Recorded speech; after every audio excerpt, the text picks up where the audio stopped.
শাপলা চত্বরে গণহত্যার পর শহীদদের লাশ ৩ জায়গায় ফেলে দিয়েছিল হাসিনার সরকার।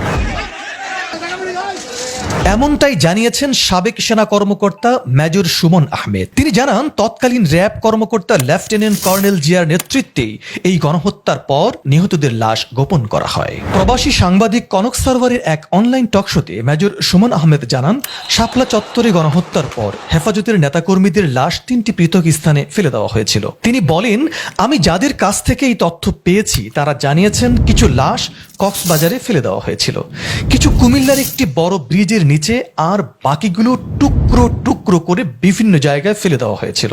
সেটা হচ্ছে 3 জায়গায় সেগুলো ফেলা হয়েছে। একটা হচ্ছে কক্সবাজারে, 2 নম্বর হচ্ছে কুমিল্লা যে ব্রিজ আছে, ঢাকা কুমিল্লা বড় ব্রিজটা, সেটার নিচে, এবং 3 নম্বর যেটা হচ্ছে ছোট টুকরা করে বিভিন্ন জায়গায় ফেলা হয়েছে।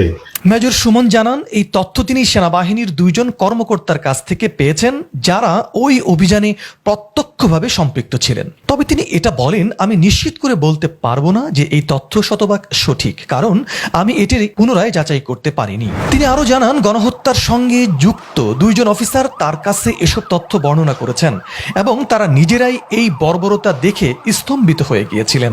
এমনকি তাদের মধ্যে একজন পরে চাকরি ছেড়ে দেন। শাপলা চত্বরের ওই গণহত্যায় ঠিক কতজন নিহত হয়েছিলেন, এই প্রশ্নের জবাবে মেজর সুমন জানান, মোট 3টি স্থানে হেফাজতের নেতা কর্মীদের হত্যা করা হয়েছিল।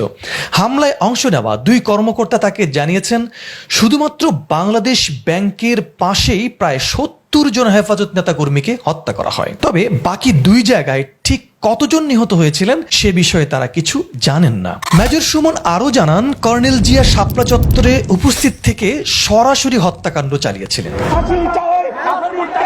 2013 সালের 5 মে ইসলাম অবমাননার বিরুদ্ধে নিজেদের দাবি দাওয়া নিয়ে রাজধানী ঢাকার শাপলা চত্বরে অবস্থান নিয়েছিল দেশের সর্ববৃহৎ অরাজনৈতিক সংগঠন হেফাজতে ইসলামের নেতাকর্মীরা। সারা দিন রাজধানীর বিভিন্ন স্থানে হেফাজত নেতাকর্মীদের উপর হামলা ও হত্যাকাণ্ড চালায় আওয়ামী লীগের সন্ত্রাসী এবং রাষ্ট্রীয় বাহিনী। আহত ও ক্লান্ত হেফাজত নেতাকর্মীরা মতিঝিলের শাপলা চত্বরে অবস্থান নেয়। গভীর রাতে পুরো এলাকার আলো নিভিয়ে দিয়ে ঘুমন্ত তৌহিদে জনতার উপর গণহত্যা চালায় হাসিনার বাহিনী। এই গণহত্যায় অংশ নিয়েছিল পুলিশের 5000 সদস্য, র্যাবের 1200 কমান্ডো এবং বিজিবির 18 প্লাটুন সদস্য। আরও 10 প্লাটুন বিজিবি সদস্যকে রিজার্ভ ফোর্স হিসাবে প্রস্তুত রাখা হয়েছিল পিলখানায়। হামলার মূল নেতৃত্বে ছিলেন তৎকালীন ডিএমপি কমিশনার বেনজির আহমেদ, র্যাবের গোয়েন্দা শাখার তৎকালীন প্রধান lieutenant colonel Ziaul Ahsan, RAB 10-এর অধিনায়ক লেফটেন্যান্ট কর্নেল ইমরান, র্যাব 3-এর অধিনায়ক মেজর সাব্বির, তৎকালীন বিজিবির মহাপরিচালক মেজর জেনারেল আজিজ আহমেদ এবং পুলিশের অতিরিক্ত কমিশনার শেখ মারুফ হাসান। এছাড়াও হামলা পরিচালনায় সরাসরি ছিলেন ডিসি আনোয়ার হোসেন এবং ডিবির বিশেষ টিম। গণহত্যার পুরো কার্যক্রম কন্ট্রোল রুম থেকে পর্যবেক্ষণ করছিলেন তৎকালীন ডিএমপি কমিশনার বেনজির আহমেদ, যিনি নিয়মিত মাঠ পর্যায়ের অফিসারদের নির্দেশনা দিচ্ছিলেন। তৎকালীন বিজিবির মহাপরিচালক মেজর জেনারেল আজিজ আহমেদ হামলা চলাকালীন মাঠ পর্যায়ের অফিসারদের ওয়্যারলেসে নির্দেশনা দেন। এছাড়াও র্যাব সদর দফতর থেকে পুরো হামলা পর্যবেক্ষণ করা হয় এবং সকল সদস্যের ছুটিও বাতিল করা হয় সেদিন। হামলার মূল লক্ষ্য ছিল শাপলা চত্বরে অবস্থান নেওয়া হেফাজতের কর্মীদের নির্মূল করা। রাত 3টার দিকে শুরু হয় এই দানবীয় আক্রমণ। প্রথমেই নিক্ষেপ করা হয় টিয়ার সেল, সাউন্ড গ্রেনেড ও গ্যাস গ্রেনেড। ঘুমন্ত, ক্লান্ত এবং অবসন্ন নেতাকর্মীরা কিছু বুঝে ওঠার আগেই চারদিক থেকে নেমে আসে নির্যাতনের খড়গ।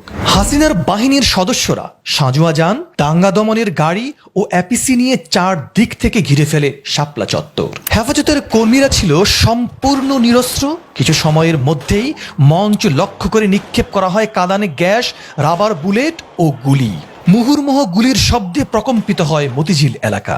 নিরীহ হেফাজত কর্মীরা আশ্রয় নেন সোনালী ব্যাংক ভবন, আশেপাশের অলিগলি ও বিভিন্ন অফিস ভবনে। কিন্তু সেখানেও হামলা চালিয়ে তাদের টেনে হিচড়ে বের করা হয়। পুলিশের বিশেষ বাহিনীর সদস্যরা বুলেট প্রুফ জ্যাকেট পরে হামলায় অংশ নেয়, যেন প্রতিরোধের সামান্য সুযোগও কেউ না পায়। হাসিনার বাহিনীর শীর্ষ কর্মকর্তারা বলেছিলেন, রাতে অভিযান চালানোর অন্যতম উদ্দেশ্য ছিল প্রতিরোধের সম্ভাবনা কমিয়ে আনা। তারা জানতো দিনের বেলা হাজার হাজার কর্মী থাকায় প্রতিরোধ গড়ে উঠতে পারত। এছাড়াও রাতে ঘুমন্ত অবস্থায় থাকা কর্মীদের উপর হামলা চালালে সহজেই তাদের ছত্রভঙ্গ করা যাবে। এই উদ্দেশ্য থেকেই রাতে পরিকল্পিতভাবে গণহত্যা সংঘটিত হয়।